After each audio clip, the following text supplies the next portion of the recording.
The biting winter wind howled around Arthur's small cabin, a lonely sound that echoed the silence inside. Ever since Martha passed, the silence had been his only constant companion. Each morning, he'd wake up, look at her empty chair by the fireplace, and feel the cold seep deeper into his bones than any winter chill ever could. But this morning was different. As he gazed out the window, a fresh blanket of snow covering everything in sight, he noticed something unusual. A line of tiny, peculiar footprints leading from the edge of the dense forest right up to his woodshed. They weren't from a deer, a rabbit, or any animal Arthur recognized from his 70 years living in these woods. They were small, almost like a child's, but wider, and the stride was strangely long for such a little print. Curiosity, a feeling he hadn't felt in a long time, sparked within him. Pulling on his thickest coat and boots, Arthur stepped out into the crisp, cold air, the crunch of snow under his feet, the only sound besides the wind. He followed the tracks, a sense of unease mixed with intrigue growing with each step. They led him past the woodshed, deeper into the forest than he usually ventured in the winter. The trail was easy to follow in the pristine snow. It weaved through ancient pines, their branches heavy with white. Arthur was a woodsman, born and bred. He knew the forest like the back of his hand, yet these tracks filled him with a sense of wonder he had unexperienced since he was a boy. What creature could make such a mark? The prints were so clear, so defined, it was as if the animal wanted to be found. He pressed on, his breath pluming in the frigid air, the mystery pulling him forward. After walking for what felt like an hour, the tracks led to a small, snow-covered clearing. There, huddled against the base of a giant oak tree, was a small figure. It was covered in shaggy brown fur, shivering violently. At first, Arthur thought it was a lost bear cub, but as he crept closer, he saw that wasn't right. It had a face that was surprisingly human-like, with large, dark eyes filled with a mixture of fear and desperation. Its small body was shaking uncontrollably, and its tiny hands were tucked under its arms for warmth. It was a baby, an infant of a creature he'd only ever heard of in whispers and local legends, a Bigfoot. Arthur's heart, which he thought had grown hard and cold with grief, melted. This wasn't a monster, it was a child, alone and freezing. All the stories, all the fearsome tales, they vanished from his mind. He saw only a helpless being in desperate need of help. He slowly knelt, keeping his distance so as not to frighten it further. "Hey there, little one," he said softly, his voice raspy from disuse. "You look colder than a frog in a freezer. It's all right, I'm not going to hurt you."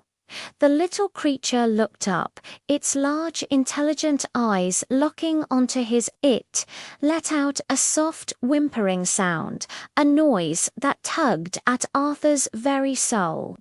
He slowly took off his thick outer coat, the one Martha had mended for him countless times. He held it out, an offering of warmth and safety. "Come on now," he coaxed gently. "Let's get you out of this cold."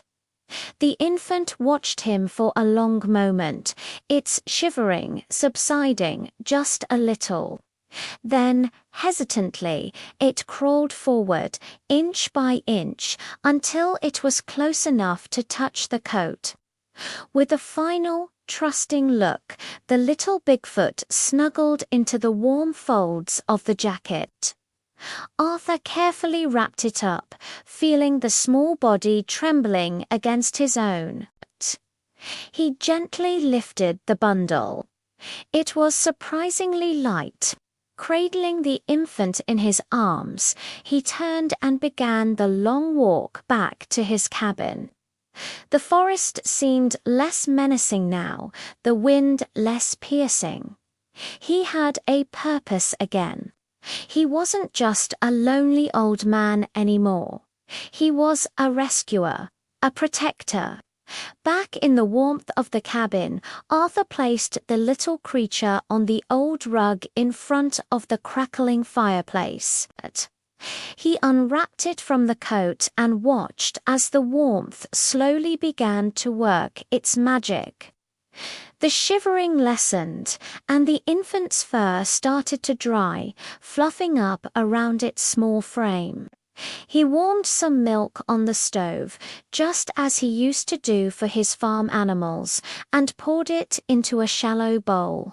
He placed it near the little one, who sniffed it curiously before lapping it up with surprising speed.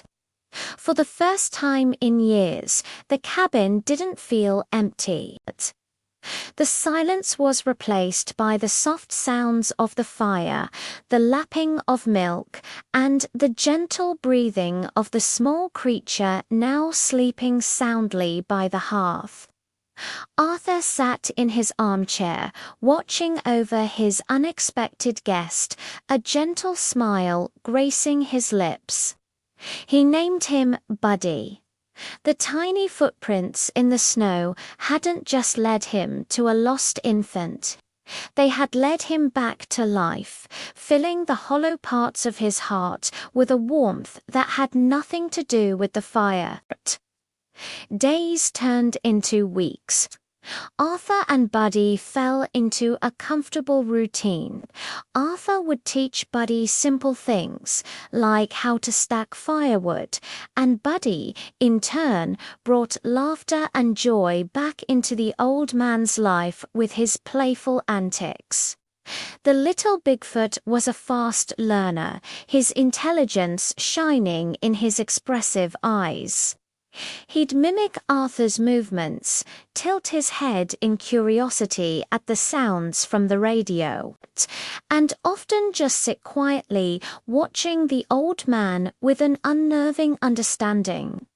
Arthur found himself talking again, telling Buddy stories about Martha, about his life, about the world outside the forest.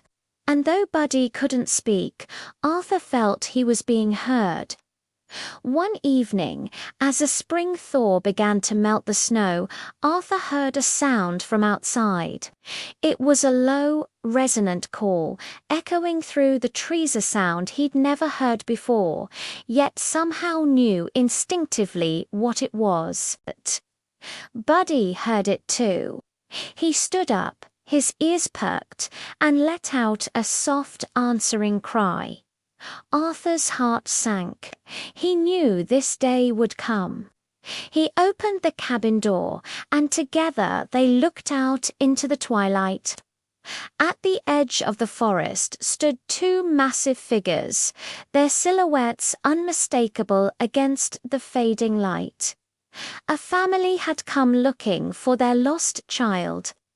Buddy looked from the figures back to Arthur, his large eyes filled with a sad understanding. Arthur knelt down and hugged the little creature he had come to love as his own. "Go on, Buddy," he whispered, his voice thick with emotion. "Your family is here. Go home." Buddy nuzzled against his cheek one last time, a silent goodbye. Then he turned and bounded across the clearing into the waiting arms of his parents. Arthur watched until they disappeared into the shadows of the forest. He stood at the door for a long time, the cabin behind him feeling silent once more. But this time, it was different. It wasn't the silence of emptiness, but the quiet of fond memory. The footprints were gone, washed away by the melting snow, but the impression Buddy left on his heart would remain forever. Arthur closed the door, a tear rolling down his weathered cheek, but this time it was a tear of gratitude. The tiny footprints had led him not to a monster, but to a friend, and in saving a small lost creature, he had in fact saved himself. Thank you for watching. If you enjoyed this story, please consider liking this video and subscribing to our channel for more heartwarming tales. We'll see you in the next one.